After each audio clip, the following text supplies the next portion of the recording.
J'ai eu 4 jours de délivrance et 2 jours de coma. De coma, enfin mon âme n'était plus là. Je respirais, j'étais là, à côté de mes proches, mais moi j'étais partie.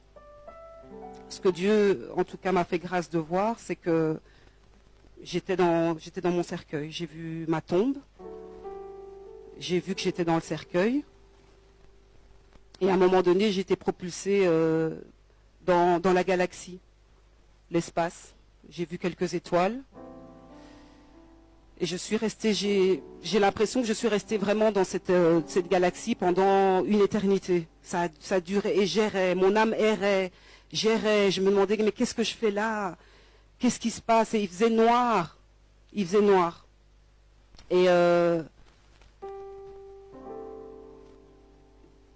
après ce que j'ai vu les ténèbres, donc une nuée très sombre. Et une nuée et la lumière en fait. Donc j'ai compris par la suite parce que j'entendais des voix. C'était vraiment les anges de Dieu et les suppôts de Satan qui pas négocier parce qu'on ne négocie pas avec Dieu, mais le diable qui réclamait mon âme en fait et ma vie. Et il disait, mais enfin, Seigneur, il y a un pacte qui a été fait, elle n'a pas suivi tes voies, elle n'est plus digne d'être appelée enfant de Dieu. Donc elle est devenue mon enfant, donc voilà, il faut nous la laisser. Donc c'était vraiment comme s'il y avait un combat spirituel entre les ténèbres et la lumière. Et à ce moment-là, je sais pas, un esprit démoniaque m'a pris et m'a demandé si j'étais prête. Et il m'a dit, regarde en bas, là-bas, le trou noir que tu vois, on va y descendre. Et là, j'ai commencé à crier. Et je criais réellement, puisque ma sœur m'a dit par la suite, quand j'ai retrouvé mes esprits, que Dieu est vraiment grand, il a tout fait, c'était vraiment sous son contrôle, parce que la manière dont tu criais, c'est pas possible qu'on n'ait pas eu des voisins qui sont venus à la maison pour réclamer des tapages nocturnes en plus, puisque ça se passait la nuit. Et donc cet esprit démoniaque m'a précipité dans le trou. Et en fait, j'ai vu de la terre, on descendait vraiment les profondeurs de la terre. J'ai vu beaucoup de terre et il faisait noir et je criais, et il faisait noir. Et au plus on s'enfonçait, au plus je criais. Et puis à un moment donné, on s'est arrêté, comme dans une espèce d'ouverture, comme dans une grotte. Et là, l'esprit m'a dit, est-ce que tu es prête? Parce que ici, c'est l'enfer. Et on va commencer à prendre... Je suis vraiment désolée. Hein. Donc je disais la fois passée, c'est quelque chose que j'ai enfui dans ma mémoire. Je ne voulais pas témoigner à la base. Mais Dieu me pousse pour libérer son peuple. Donc je ne peux pas garder ce témoignage pour moi. Mais c'est ce que j'ai vécu est très douloureux. Donc cet esprit démoniaque m'a expliqué que voilà, ici c'est l'enfer. On va commencer à atteindre le premier niveau. Et il m'a expliqué qu'il y avait 7 niveaux en enfer. Et que là, on allait commencer au premier niveau. Donc, il m'a amené au premier niveau. Moi, je fermais les yeux et je disais non, non. Et je criais au Seigneur. Je disais Seigneur, Seigneur, non, pardon pour ce que j'ai fait. Je me repentais. Et l'esprit démoniaque me disait c'est trop tard. C'est trop tard. Voilà, ça c'est le premier niveau. Et là, j'ai vu des bêtes horribles comme des serpents, des scorpions, enfin des bêtes qui sont même pas, qui n'existent pas sur cette terre. On est descendu au deuxième niveau. Il m'a dit, voilà, ça c'est le deuxième niveau. Moi, toujours en train de crier, non, je veux pas, Seigneur, Seigneur, libère-moi. On est descendu au troisième niveau. Et au troisième niveau, il m'a montré une personne qu'on châtiait, en fait. Donc, cette personne était un homme. Et cet homme recevait des coups de couteau. Et à chaque coup de couteau, qui transperçait son cœur, il ne mourait pas. Il ne mourait pas, le sang giclait, cet homme pleurait, criait, et la plaie se refermait. Et puis il recevait des coups de couteau toujours au même endroit, et le même processus se répétait et se répétait.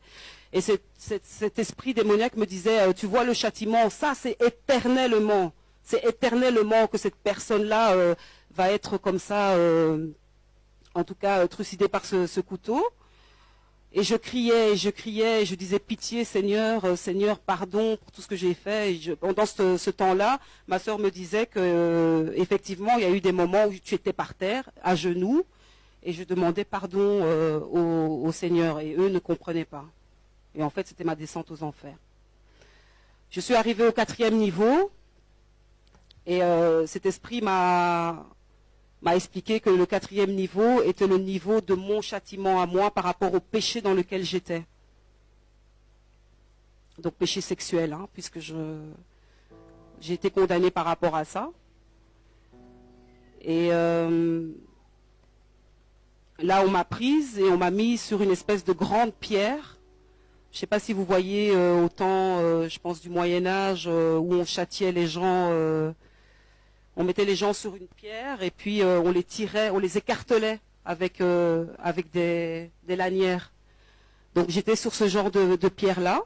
Il y avait d'autres filles, il y avait que des filles à ce niveau-là.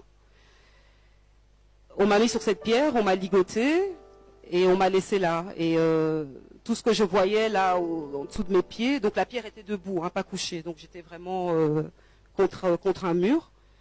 L'enfer ressemble à une grotte, en tout cas là où j'étais, au niveau... C'est une grotte en fait. C'est une grotte où il fait sombre, où il y a du feu à gauche et à droite. C'est un endroit très lugubre, où on n'entend que des cris d'épouvante, qu'on n'a jamais même entendu dans des films d'horreur. Et moi je criais, on criait avec toutes les filles, et... des démons venaient, me touchaient, me pressaient à mes parties intimes. Et l'esprit m'a expliqué que ton châtiment, c'est d'être... ton châtiment, c'est d'être violé éternellement.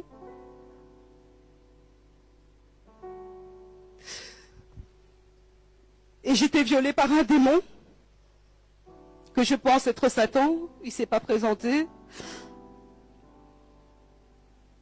On était toutes violées par ce même démon.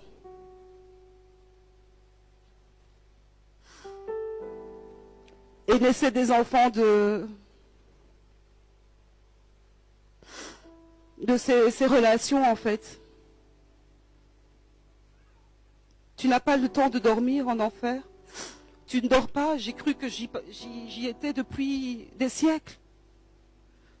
Et c'est sans arrêt, on ne ferme pas les yeux en enfer. On n'a pas un temps où on peut se dire, ah mon bourreau est parti, je peux un peu fermer les yeux et je dors. Non. C'est sans cesse, c'est sans arrêt. J'ai pas vu le 5e, 6e et 7e niveau. Tant mieux. Parce que moi, mon châtiment s'arrêtait là, en fait. Hein. Donc, comme j'ai expliqué, en fonction du péché dans lequel on est, c'est ce que j'ai compris, c'est ce qu'on m'a expliqué en tout cas, c'est ce que l'Esprit m'a expliqué, il y a des niveaux. Il y en a 7. Et vous vous rendez compte le niveau où moi j'étais, plus que la moitié, quoi. Enfin, j'étais presque au niveau du 7e pour moi. Donc le péché de l'immoralité sexuelle est un péché sévèrement puni